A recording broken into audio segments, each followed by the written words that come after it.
Saturday night right now. So let me just go ahead and introduce my head judge, my co-host, my right-hand man, the peanut butter to my mustard, Andy Tadvik. He's going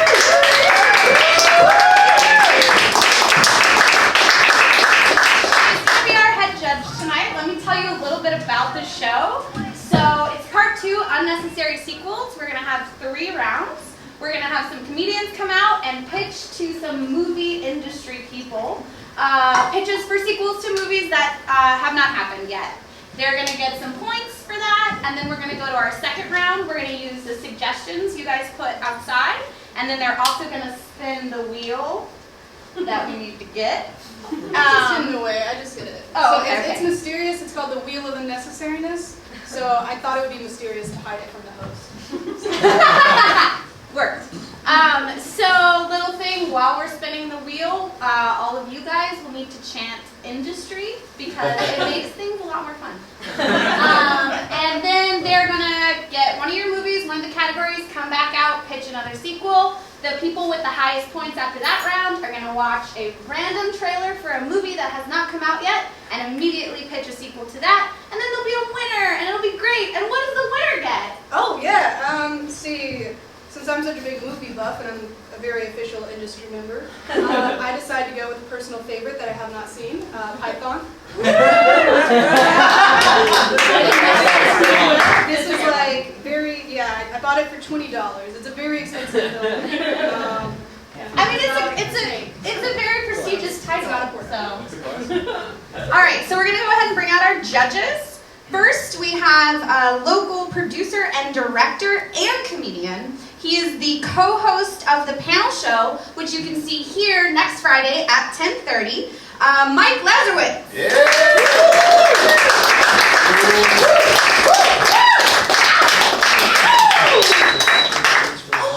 Just sit down. And our third and final judge for tonight is a local filmmaker. Fun fact, he is the loser of last year's Austin American Statesman's Award of Best Local Filmmaker. Lex Lybrand.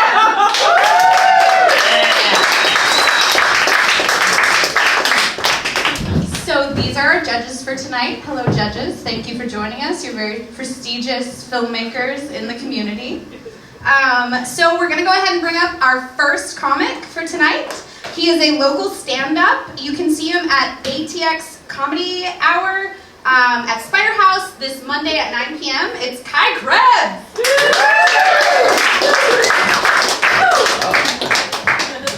That shift was harsh. Jesus Christ.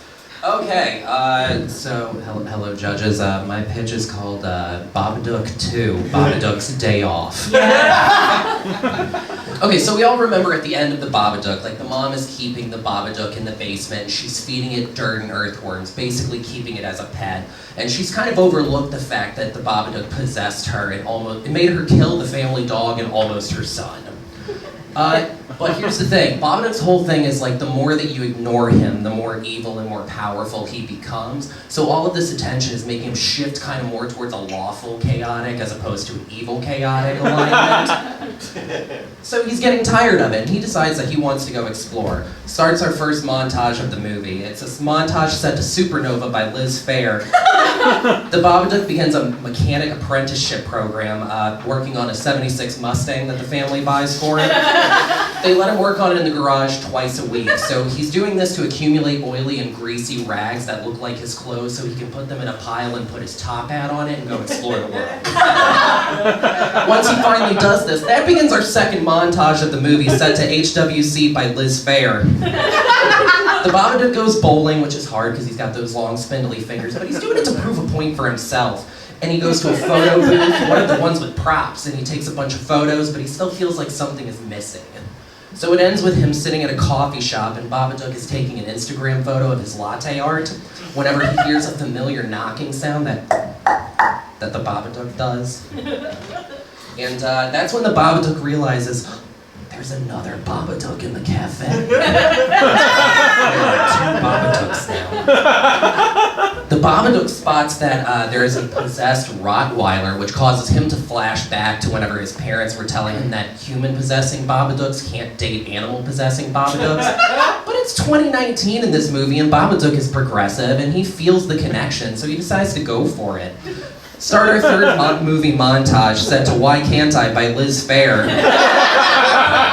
The third montage, the two spend the day together. They go to the park. They go watch the sunset. And in the final scene, as they're watching the sunset, they decide to do the ultimate romantic double Babadook move that could possibly exist. They decide to try to possess each other to bond. Yeah, it's a romantic comedy about the Babadook. And then they succeed, they become one ultimate Babadook, and their poisonous love is so strong that they manage to go on and be the most powerful evil in the world. Cut to black. Or are they, ... to be continued.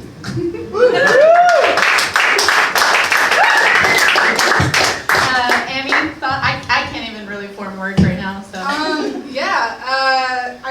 have a couple ideas that I want to pitch back to you, just in case we pick this up. Sure. So the grease. Right. Would we be able to do like a Magic Mike tie-in and have like Channing Tatum up in there, since it's gonna be like he's working on this like '76 Mustang and he's trying to get by? Would you be interested in that? You know what? I can picture Channing Tatum as the person who's leading him through his mechanic apprenticeship program. So. Okay. You can sprinkle Channing Tatum anywhere, really. I think so. If not, I think there's an opportunity to maybe like work with, I think Disney did Air Bud, like maybe tie that in there somehow. Get that dog. Can we get that dog? I'm not willing to compromise my artistic integrity in incorporating Air Bud. It's a Rottweiler, but I just feel like that's not going to sell as much. All right, well, 0 to 5 stars. 0 to 5 stars? I give that a 4. 4?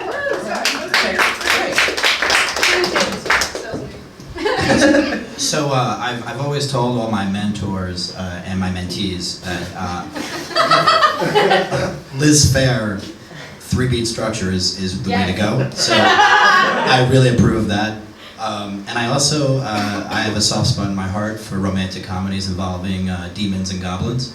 So I give it 4 stars. 4? Nice. I'm a little troubled by the metaphor here. Okay, So sure. the first film was a metaphor for mental illness, Right. sort of keeping it underground, literally. And then so this seems to be about codependency and only finding happiness with another horribly mentally ill person.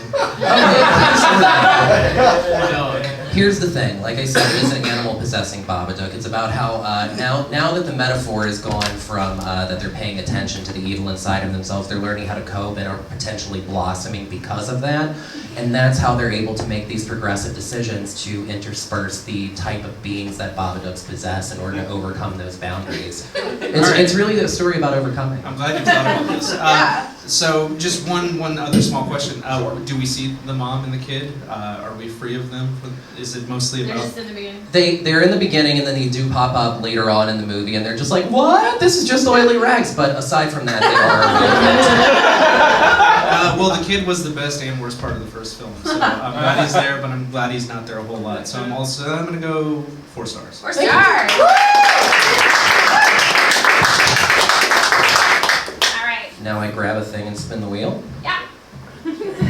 I know what's going on. While it's happening, what are we doing? Industry! Industry! Industry! Industry! Industry! Industry! Coming of age. Okay. I feel like that's what I just wrote. Drew carries Geppetto.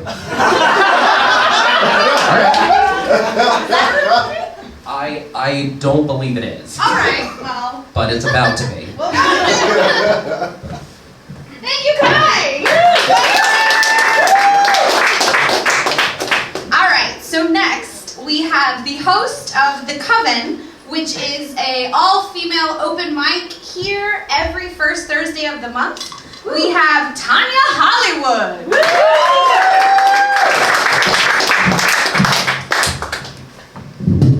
What's up, people? How you feeling? Cool. not doing stand-up, so I don't know why I'm warming you up. So I wrote a sequel. I guess I'm talking to y'all. I wrote a sequel to Detroit Rock City. So this is Detroit Rock City 2. We find the boys. Now in 2018, they're all in their 50s. It's a good time. And they start out, it's like a barbecue, they're with their families, they're like bitching about work, and reliving the old days of like going to see Kiss and how great that was. And so after that, you kind of have like the camera follow them around, get to know them a little bit, really set how like their lives have changed since high school. Let's see here. Oh, and then, so one of them finds out that Kiss is getting back together for a reunion tour. They finally set aside their differences, they're trying to get back together. So they like freak out about it, they all FaceTime each other, very modern movie. And they're like, we gotta go see Kiss in Detroit again. And so, it's kind of like this, they all steal one of their wives' car, and like Jeremiah's wife, of course, is against it, and his wife and his mom are like talking and shitting on Kiss and stuff like that. And then, so once again, they bring like a pizza with mushrooms, but they give it to his wife, so then she's tripping.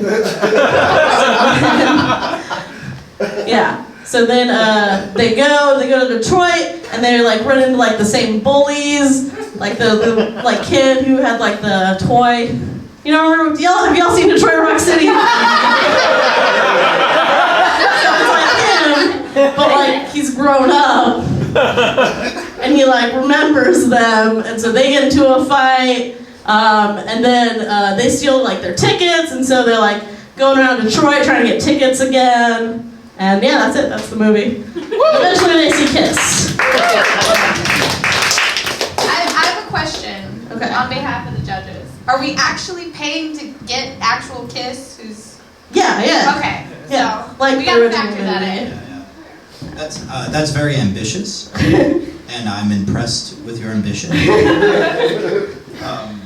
I also wanted to say that it was very comforting to me to watch you hug the mic stand while you were pitching to us. So I definitely felt warm inside while you were pitching. And thinking of someone that's just about my father's age using FaceTime also brought joy to my heart. So I give it 3 stars. 3 stars. Alright, this is probably going to sound more negative than it is.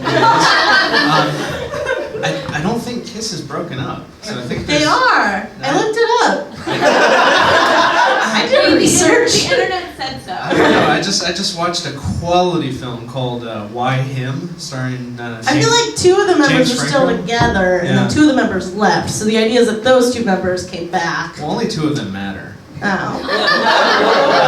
I don't really have strong opinions about Kiss. I mean, all things considered, I would watch this film. It was a Stretch Armstrong toy, by the way. Yeah. And so did he marry the girl that he saved from the robbery? Yeah, but now she's That's Somebody's seen it. that's. I mean, or whatever. Yeah, I'm gonna say 3 stars. 3 stars. Yeah. So, your pitch also made me want to see the first movie. But so the first one, what I get is it was like a coming of age kind of film. Yes. So this is like a coming of midlife crisis kind of film. Exactly. Okay, cool. Yeah. And I just had one question about the pizza. Are you putting shrooms on the pizza or mushrooms and they bring shrooms? I'm very No. confused. Like you put shrooms, the drug kind, on the Drug kind pizza. Yeah. Okay. just Yeah. trying to- Is there any kind of ad placement we could do with that? Like, does Pizza Hut do that already? Or? I'm sorry, I'm really confused. No, yeah, you could definitely, sure. We Get can Pizza totally Hut do on a board. tie-in with Domino's. Yeah, I need to know where I'm getting this money from. Yeah, that would Where are you make getting the this most kid's money? sense. Yeah, okay. I would give this a 4 star. 4 stars.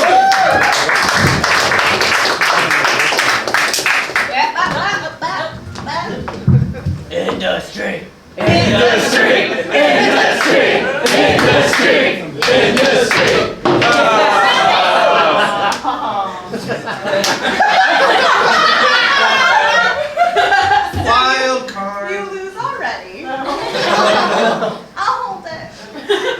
Industry! Industry! Industry! I didn't want to spin it too much, but it's Alien Invasion. Alien Invasion. Consult Free Willy. The Breakfast Club.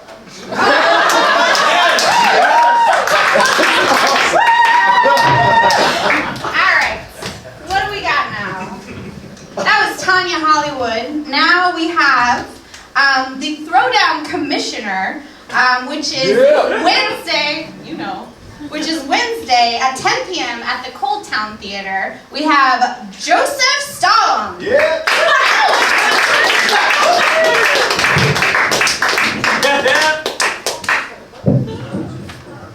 Ladies and gentlemen, in 1995, a movie dropped on us. The polar ice caps had melted. You know what I'm talking about. We're talking about Waterworld. That's right, world! Kevin Costner! Other people in that movie as well. Let's give you a little synopsis of what happened. He's the mariner. He's the hero. He saves a little girl and her mom. And they follow a map. And then they find the last piece of land on the planet. And that's where we're at right now, ladies and gentlemen. In Waterworld 2. Space World! Featuring Kevin fucking Costner!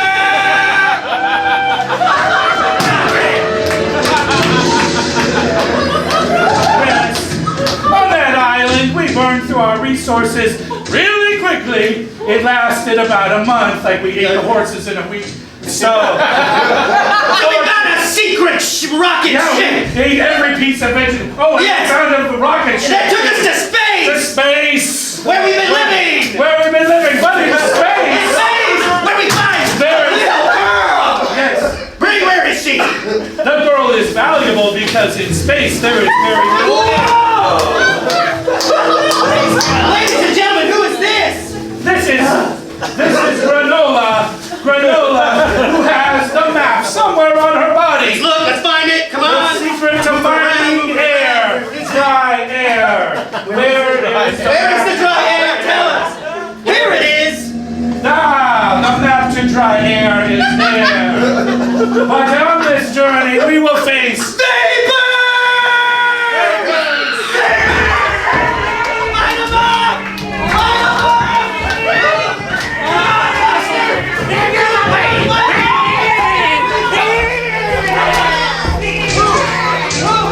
No, they took the little girl! You son of a...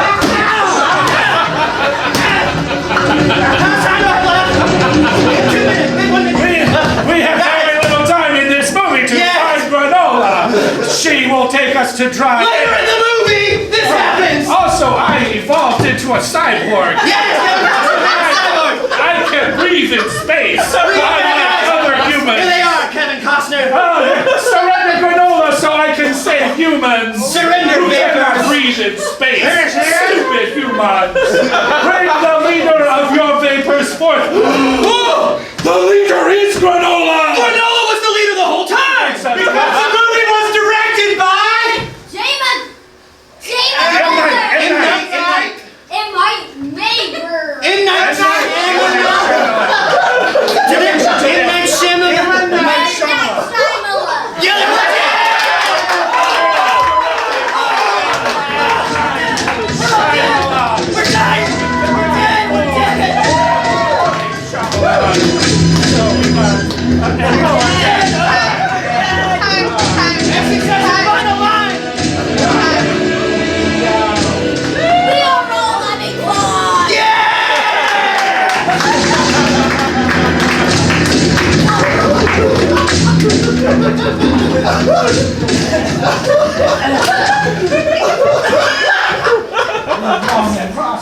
Get out of here!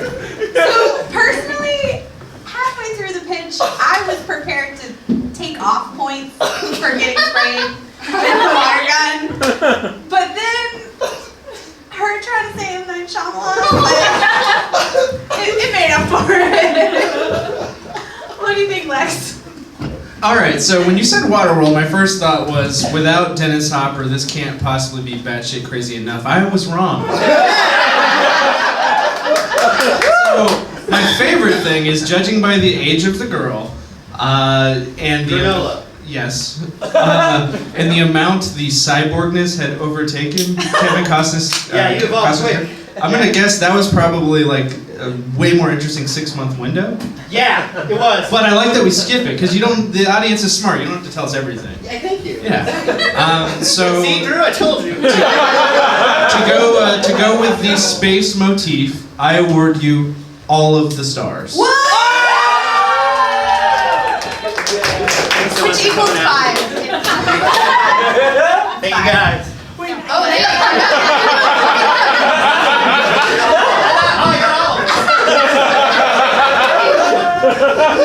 He didn't. Yeah, he can't give you our stars yet. I love them too. Yeah. I was gonna ask you about like. I was just gonna film nerd it and talk about how like the producer for that film really screwed him over because they had to like shoot in Hawaii and then like the storms came and it just it took them forever and then that happened and I don't know, I don't even know how I feel right now. we already pre-building the thing in space, right? We're gonna build it. There's no hurricanes in space. No hurricanes can ruin it this time. At least you keep with like their consistent. You're very consistent. I'm gonna give 5 stars because I'm confused. Wow. Yeah. Double 5 stars. Mike, it's on you. I'm concerned about the budget. Thank you. I wouldn't be. That is exactly what Kevin Costner said before and during the filming of the last Waterworld. I will say this: Waterworld came out even. So that's kind of what you want, right? But made a big mark on me. We'd like to make more than $1. Everything in space is free! Yeah! There's no tariffs! Would you be willing to make your own costumes out of duct tape for all of the characters? We already did that! Costume designer right here. Yeah. My other concern is the water that I was sprayed with reminded me of when I was a Jewish boy in Catholic school. There's no water in space? That wasn't water. Oh, okay. Well, then 4 stars. It was sweet. But I'm not gonna. I'm gonna continue holding it. You're gonna pick up for the next round. Industry! Industry! Industry! Industry! Industry! Industry! Starring Jean-Claude Van Damme? Yes! What? Yeah!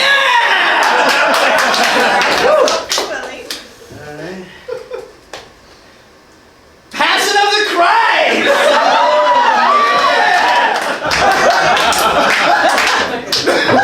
Thank you! Oh yeah. You gotta get all fancy with it. Okay. Up next, we have the host of the panel show, who has a show tomorrow, Mother's Day, at the Highball at 7 p.m. You may recognize him as the masked wrestler from the short film The Greenbelt, which we've all seen. My twin brother, JJ Pistols.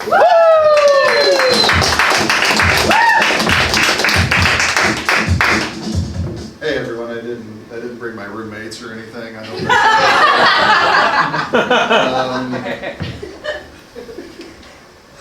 I'm gonna kind of read this because I'm a great fucking reader. I'm not a great talker, so bear with me. In 1986, George Lucas made a cinematic mistake of titanic proportion. Not Ewoks, not Jar Jar Binks, not a holiday special. No, in 1986, George Lucas unleashed upon the world his thoroughly misinterpreted version of Howard the Duck, as well as his thoroughly misinterpreted version of 80s pop culture. Now is the time to right this wrong. Fresh from cameos in the Guardians of the Galaxy films, Howard is current in the consciousness of the movie-going public. Much like Deadpool did last year, he can overcome his previous failed outing and claim box office gold with a smart but crude R-rated adventure. The comic book was known for sardonic wit, social commentary, and satirizing popular culture, Much like Deadpool, Howard can speak directly to the audience, expressing his aggravation at all things 2017. My first choice to voice and motion capture Howard the Duck is Walter Matthau, but due to his unfortunate death some 17 years ago, my second choice is Silicon Valley star T.J. Miller. The film opens with Howard playing guitar on stage with the band Cherry Bomb, which is how the first film ended. Then we find out it was all a bad dream, as Howard wakes up on a city bus in Cleveland, a bag lady screaming at him and calling him the devil. Howard is living with his friend Beverly, played by Aubrey Plaza, and trying to make ends meet working odd jobs like dishwasher and children's clothing model. Like the comic says, he is trapped in a world he never made. After run-ins with original comic book villains Gargo the Man-Frog and Elsie the Hell Cow, and Garrett Bovine, Howard's way of life is threatened when the mysterious Dr. Bong, played by Walton Goggins, takes a shine to Beverly, while at the same time deciding he must add Howard to the zoo he keeps on his private island. Howard has given up on ever returning to his home world, but he will fight like a mad duck to get back to his boring life with Beverly. Can they escape from the clutches of a madman? Find out in Howard the Duck 2, Back with a Bong, directed by Matthew Vaughn. Post-credit scene, a drunk Howard is sentenced by a judge to coach a Little League hockey team, setting up the next film in the series, Howard the Mighty Duck.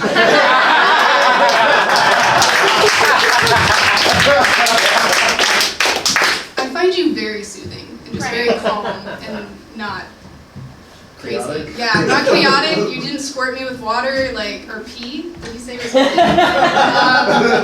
So that was really nice. That really relaxed welcome. me. I didn't pay attention to much of what you said because I was just calming. I was just calming myself down. Would this be educational since you're very pro reading? I don't want to scare off potential audiences by saying it's educational, but you can learn a You lot. gotta sneak it You in. can learn about it. I'll give this a three stars. 3 stars. So first of all, I'd like to thank you for taking this competition seriously Yeah.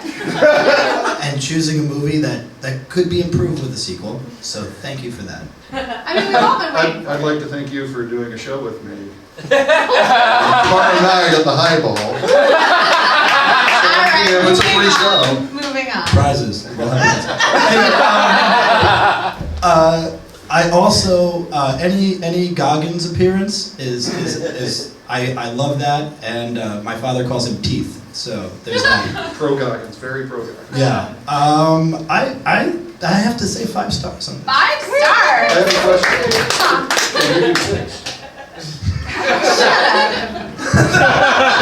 My whole thing is it was so specific to the comics that we've all read, right?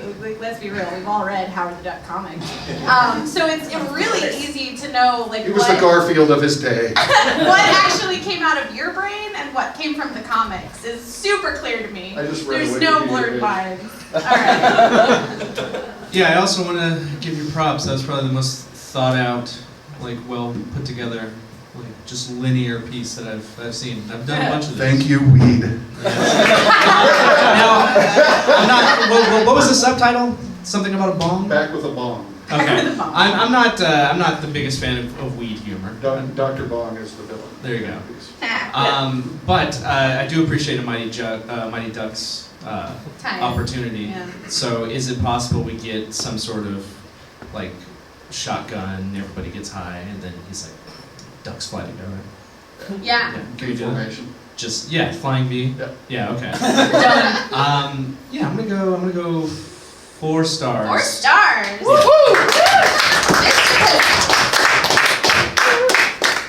Now for the best part. Industry. Industry.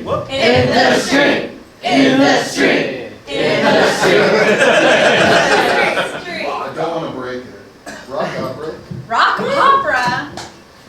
Consult Free Willy. Children of the Corn.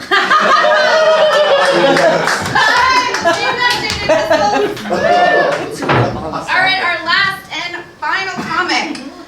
She is in Toxic Chakra. She's also in Nice Astronaut, which you can see tonight at 11:30 at Cold Town. So congratulations.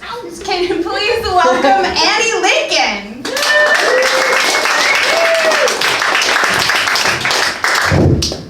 Hello. My name is Abby Lincoln, and Fried Green Tomatoes is the best movie in the world.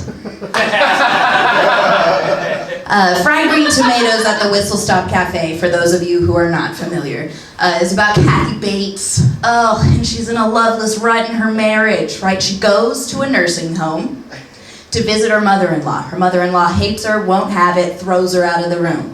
She's wandering the halls of the nursing home, and who does she find? Next slide, please. Jessica Tandy.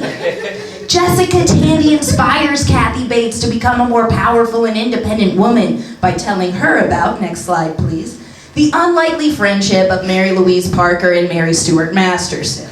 Right. Now, Fried Green Tomatoes is a perfect film, right? All of the men are secondary characters.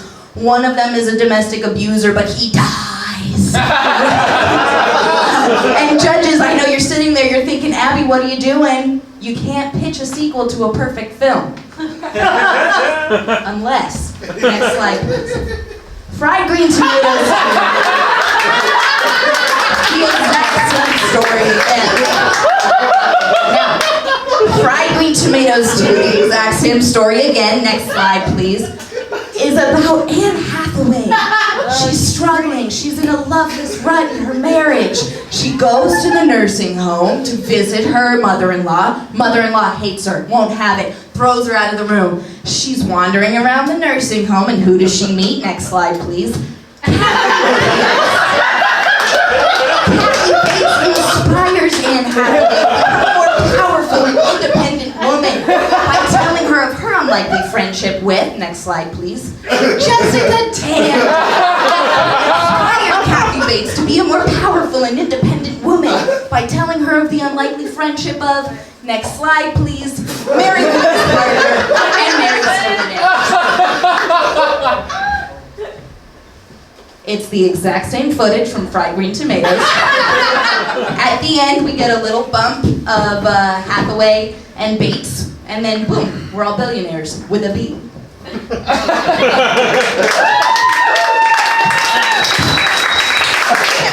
producer in me is like super happy about this. We're just been like, no money. Yeah, wonderful. And I love Kathy Bates, like no nonsense, kind of like, yeah, I'm a woman and I'm Kathy.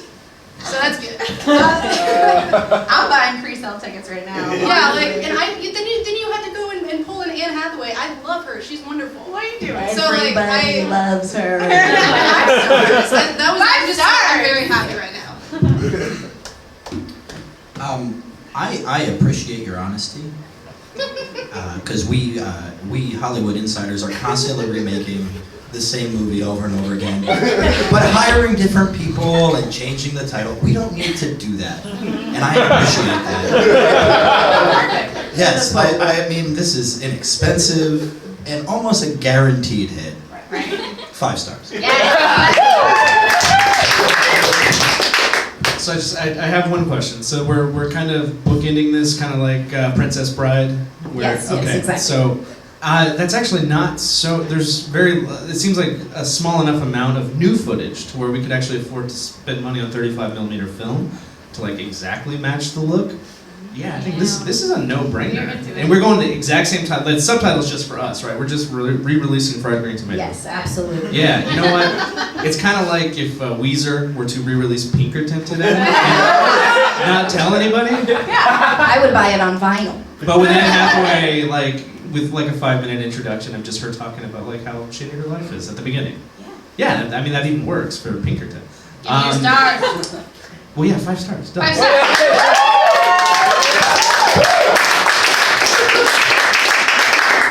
Alright, this is the last time we get to do it, so make it good!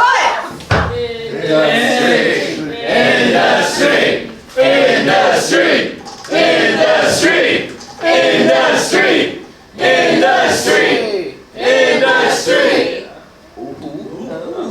Oscar bait. You can sell Free Willy. Just like Fried Green. Dogma. Alright. We'll see you back, Abby. Okay, so we got our second round, we gotta speed it up, we gotta speed our commentary up, we're doing this, we're getting out of here. And first we have Kai Krebs. genre? It was Drew Carey's Geppetto and a coming-of-age story. Yeah, it was. Okay, so Drew Carey plays the role of Geppetto, and Geppetto struggles as a single father as his shop struggles to handle inflating rent and property tax. I know you don't get both at the same time, but in this movie he does. So he's trying to find a way to make his business of toy making more sustainable, but other tycoons are moving in. Toys R Us. Whatever other companies make toys. And that starts our first movie montage, set to Growing in My Skin by Linkin Park.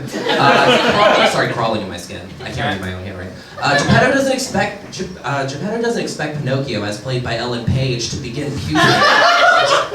Because he wasn't originally human, but it happens. Pinocchio develops aggressive acne. He needs braces, and these are all costs that are accumulating on top of Geppetto's already struggling financial situation. Geppetto falls into a deep depression and begins to try to milk it with alcohol. He develops a mild alcohol problem. Pinocchio feels detached and misunderstood. Geppetto won't share the money problems with him. He wants him to just be a kid. He works so hard for it.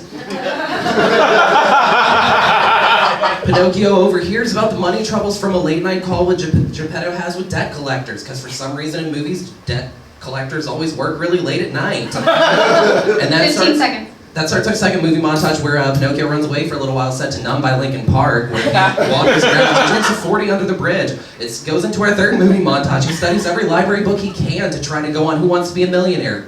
Jeopardy. They all fail. And just whenever he finally finds success by developing an app for humans recently turned puppet dating, he realizes that Geppetto has succumbed to the Super Babadook from the previous movie and I'm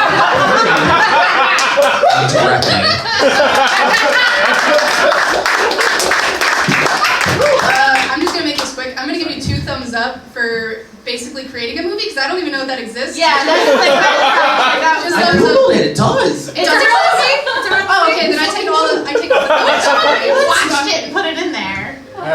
Two thumbs up then. I've never heard of that. What I always tell my mentees is avoid Linkin Park at all costs.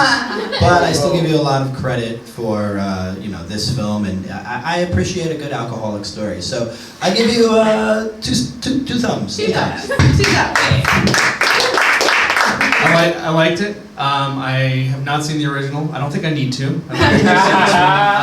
But I'm only going to give you 1 thumb because I didn't hear what this third montage song was. Also, Yeah, I figured that, but I got to know which one. And yeah, that's really the only reason. Oh, and yeah, I just wanted to see something where the tables get turned and Drew Carey's nose has to grow at some point. It was In the End by Linkin Park. In the End. Because it's Yeah. I'm going to go 1 thumb. Thank you, Kai Chris. All right, next we have Tanya Hollywood. Please remind us your movie and your genre. The movie was The Breakfast Club and Alien Invasion. So the gang is sitting in detention again, but this time they get abducted by aliens like right at the beginning. And then when they get after they get beamed up to the spaceship, the aliens put them in pods. And then each of the aliens kind of sit around, and at first they're just talking about how they're going to torture the humans, or the teenagers. But as they're talking, we find out that they all have similar personalities to the teenager. There's a rebel alien and a princess alien and an outcast alien and a brainy alien and a jock alien. And so each of these aliens tells their story of how they ended up with the assignment of being on the spaceship, and the spaceship's purpose is to torture humans, but as a punishment because the aliens committed some kind of crime on their home planet. And so, as they tell their stories, the other aliens start to see each of the aliens a little bit differently, And at the end, they all question whether the alien planet will ever be the same, because they all connected.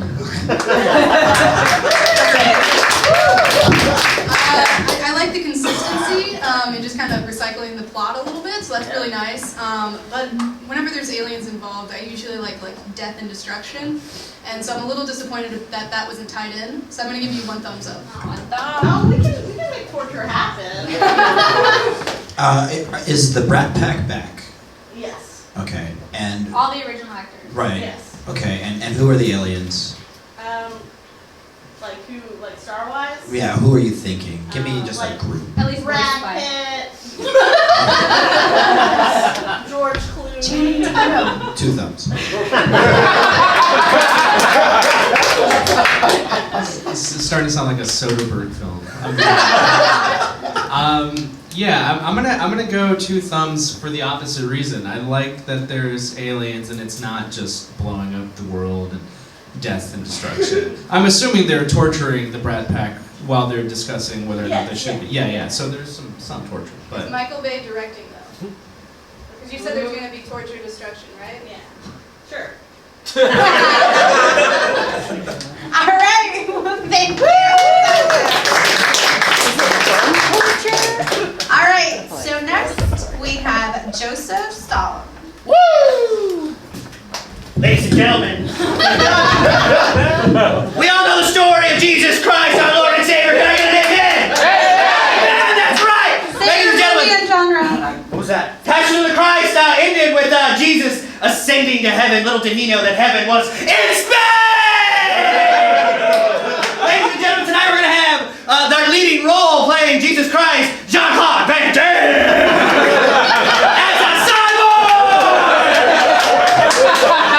With me if you want to live. No, that's Arnold Schwarzenegger. Right. Oh. Jean-Claude Van Damme. Yeah. I don't have time. 35 seconds. I'm here to save you. So Jesus went into space, and now it's the year 40,000. And the first fight he's got to fight. Finally. Oh. He gets out of here. So later on in heaven, what happens is they have to do a blood sport fight, but we like to call it. What is it? Kumite. We all know what that is. It's blood sport. He stands there, and then a bunch of people come in and they has to fight him the whole time. Bring out the fighters. Caesar, give one to me. What is mine? Julius Caesar. Everywhere. Lafayette from True Blood. You know what I'm talking about? True Blood, Lafayette. Oh, there's fried cooking more, bitch.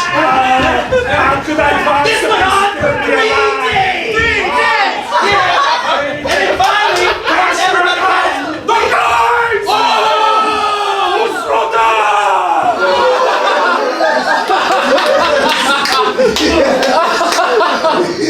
Oh no, my greatest opponent, it's God! And God says unto thee, You die. Oh no! The sparkling cake!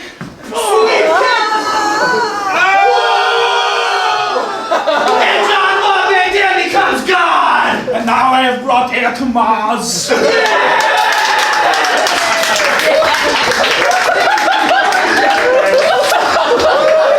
Let's give it up for him again, please! That was a lot of yelling. I didn't see that coming at all. I would say that I'm going to go ahead and give you a 2 thumbs up and bringing it back to the commentary on Catholic school. That was a lot more fun than what I had to deal with in Catholic school. I'm going to say you have 2 thumbs up. I like that you're recycling the costumes from World War II. And so that's a money thing. I appreciate that. And Jean-Claude's cheap. 2 thumbs. man, heaven is fucked up. I know. I have the seasons 6 through 12 of Supernatural seem a lot less ridiculous now. It's just much weirder. I'm gonna go 1 thumb, but so somebody from Catholic school, please bless this for me, please. Oh no. That's what I thought. All right. 1 thumb. Thank you, Joseph. Next, we have the amazing JJ Pistols. You found Nemo. Genre and movie, please. Rock opera, Children of the Corn. Got it. When the Pilgrims first arrived in the New World, the Native Americans taught them how to plant and grow corn by putting fish heads in the ground for fertilizer. There was a prop in the back.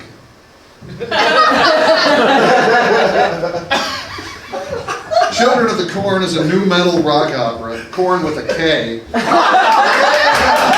It takes place in Iowa, one of the few places new metal is still at all popular. All music is performed by the band Korn. The film opens with a hipster couple driving down a 2-lane highway when they hit a child with their car after he runs out from a cornfield.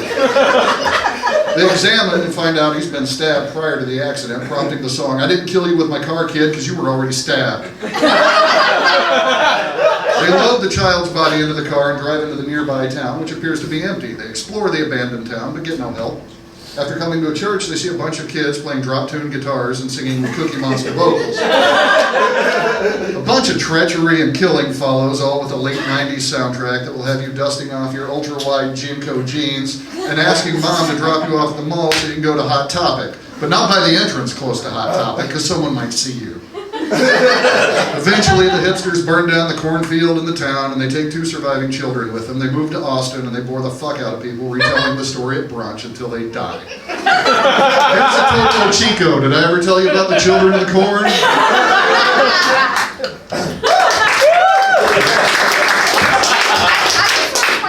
You had 20 seconds left, and that's 20 seconds that we could have had of "I didn't kill you with my car, kid," because you were already stabbed. Or 20 seconds, everyone can just laugh.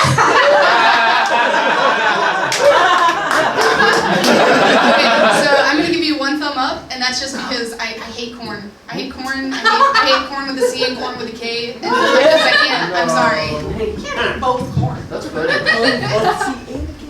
I would like to point out he picked that out of a hat. You did almost. Corn out of lots of things. Casserole, for instance. You almost made a gentleman in the crowd spit his beer out, which he might do tomorrow night at 7 o'clock. I don't want to fail to mention that Friday on this stage, 10:30 p.m. I'm gonna stop you two. Come see us. Our guest will be Vanessa and Yamina. It's going to be a good show. Anyway, The back more to, you plug, the more I minus points. I mean, I give it. This isn't about you. This is about the panel show. Points don't matter. 2 thumbs. Oh, surprising! You can give me 3. Well, so you're only going to get 1 from me, but you can earn the other one if we can hear you do 3 to 5 seconds of Jonathan Davis scatting. Yeah! Oh, yeah. I'm going to count that. Thank you, JJ. All right, so our last contestant we have is Abby Lincoln.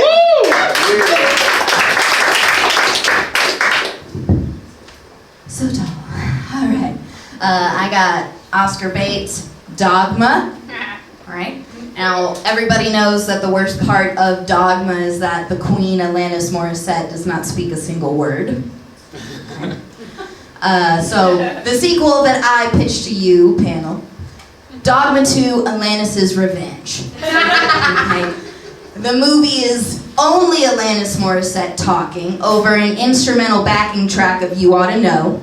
But she is struggling to overcome a debilitating speech impediment the whole time, which she does at great personal cost.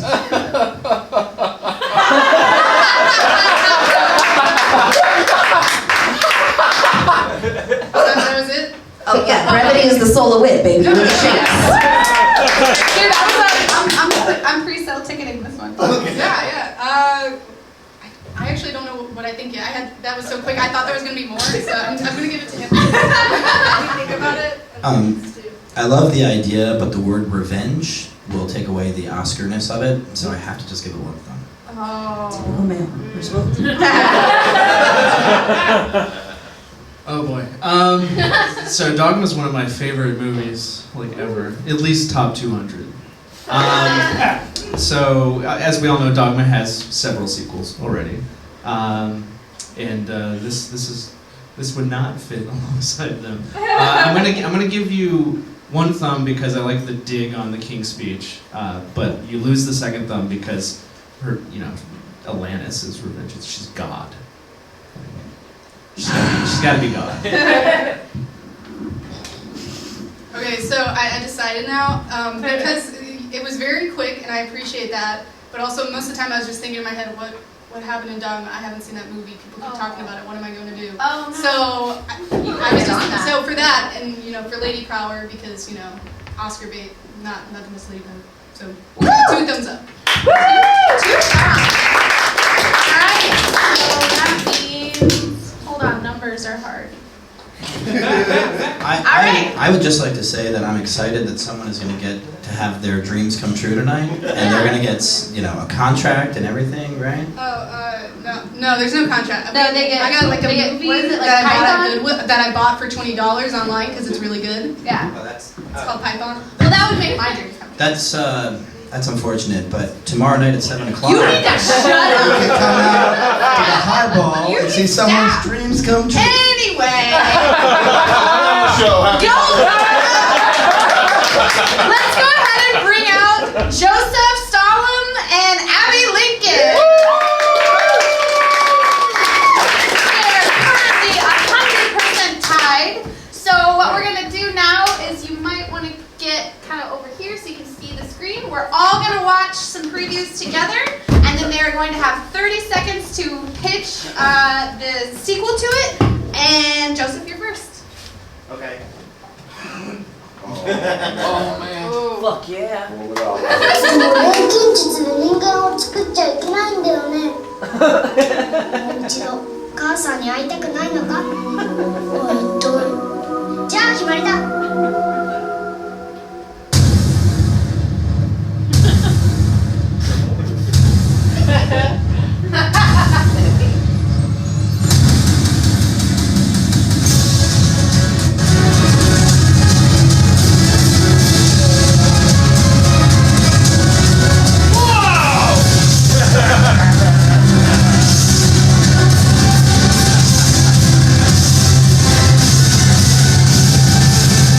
鋼の錬金術師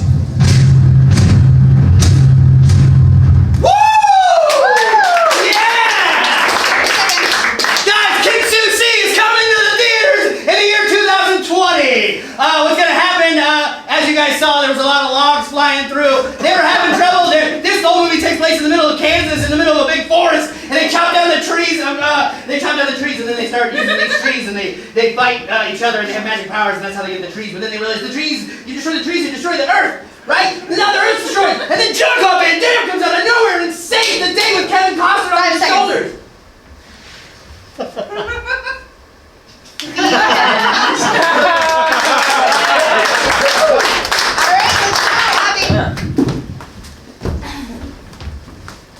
Full Metal Alchemist 2. No.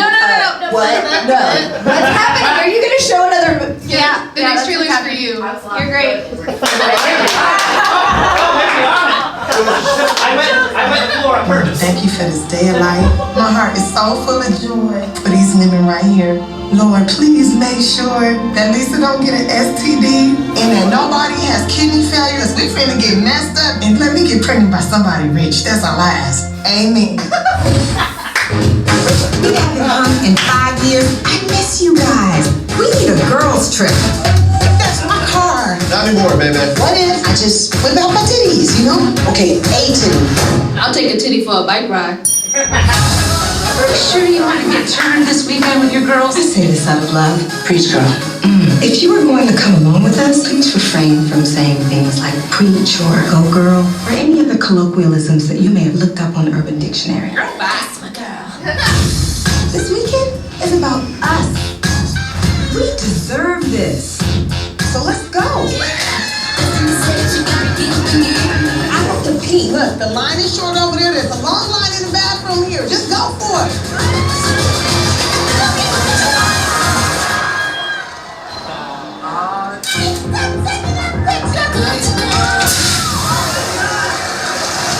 How much did she drink? Hell no. I I've known about this for a few months now. That's in the past. This picture was taken last night. We need to talk. There ain't nothing you need to say to her that you can't say in front of us. Take my son. Just tag him in the ball. Today is the last day that we will ever be this young. I have not had this much fun in so long.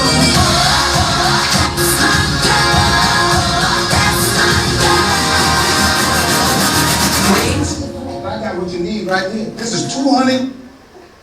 If you drink too much of it, it's gonna have you hallucinate. Do you don't feel funny? Tell me, don't feel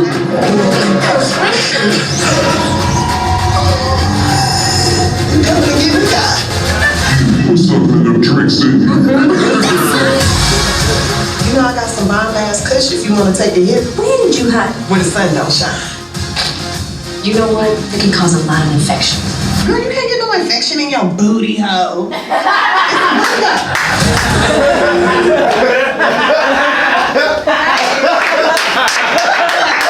What's that?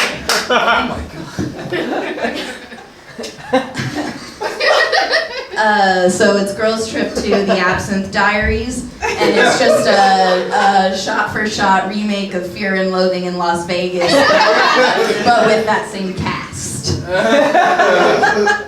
Done. Alright, so what we're gonna do now is we're gonna determine the winner by audience applause. Please be honest and only vote for one person because we have to get out of here. I'm gonna know if you clap for both of them, and I'm going to personally reprimand you. I will personally hug you because that's really sweet, you know? No, You don't wanna- Alright, come on. Alright. I haven't said a person yet. Okay. So you get one vote. You get one vote. Joseph.